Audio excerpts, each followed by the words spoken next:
PSI yang mulai ditinggalkan para pentolannya ini. Sekarang Ketua DPW PSI Jakarta, Michael Sianipar ini bukan hanya mundur dari jabatannya, tapi dia keluar dari PSI. Kan dia juga menyatakan bahwa dia sebenarnya sudah muak dengan adanya pembelahan itu.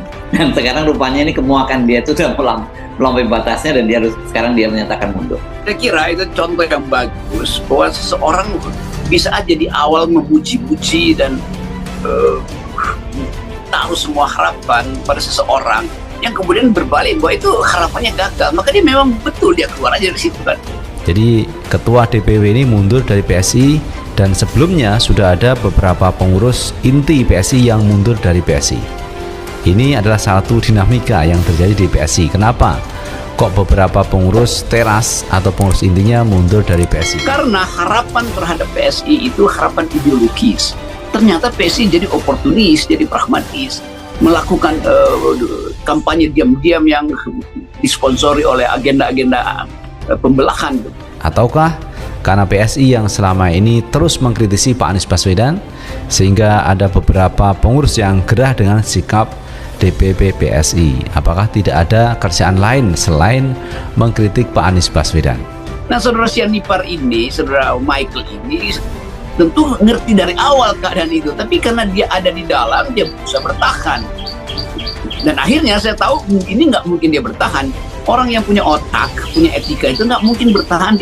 Tentu ngerti dari awal keadaan itu, tapi karena dia ada di dalam, dia bisa bertahan. Dan akhirnya saya tahu ini nggak mungkin dia bertahan. Orang yang punya otak, punya etika itu nggak mungkin bertahan di partai yang dikarbit sebetulnya.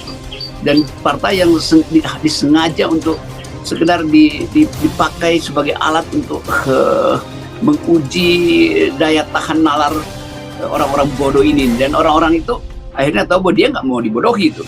Kan kita tahu bahwa PSI akhirnya jadi partai yang kerjanya mengolok-olok aja, dan mengolok-olok dengan insinuasi agama juga, kedua pluralisme yang sebetulnya sangat fanatik terhadap satu kelompok. Itu yang menerangkan kenapa dalam pikiran saya saudara Mike ini bagus betul dia keluar dari situ. Kan banyak juga orang di situ yang saya tahu diam-diam sebenarnya udah nggak di situ.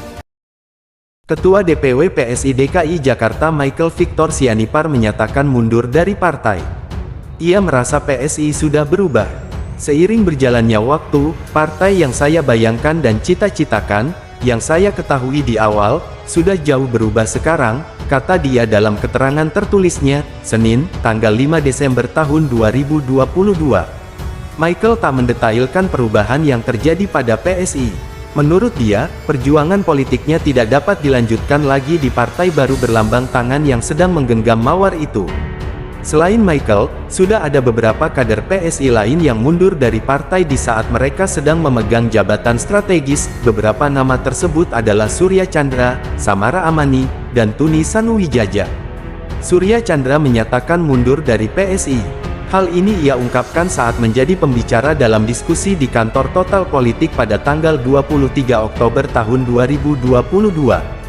Surya sempat menjabat Wamen Agraria, namun ketika tak lagi menjabat sebagai Wamen, tapi masih berstatus kader PSI, Surya Chandra blak-blakan mendukung Gubernur DKI Jakarta tahun 2017 sampai tahun 2022 Anies Baswedan maju di Pilpres 2024 saat menjadi bintang tamu podcast Total Politik, tanggal 28 Juli tahun 2022. Kemudian pada Senin, tanggal 18 April tahun 2022, Samara Amani yang saat itu menjabat Ketua DPP PSI mengundurkan diri. Selanjutnya, Suni Tanuwijaya mundur dari jabatannya sebagai Sekretaris Dewan Pembina Partai Solidaritas Indonesia PSI. Kemunduran Suni diduga berkaitan dengan sikap politiknya yang mendukung sosok Gubernur DKI Jakarta Anies Baswedan. Sikap Suni berbeda dengan PSI yang secara terbuka menyatakan tidak mendukung Anies di Pilpres 2024.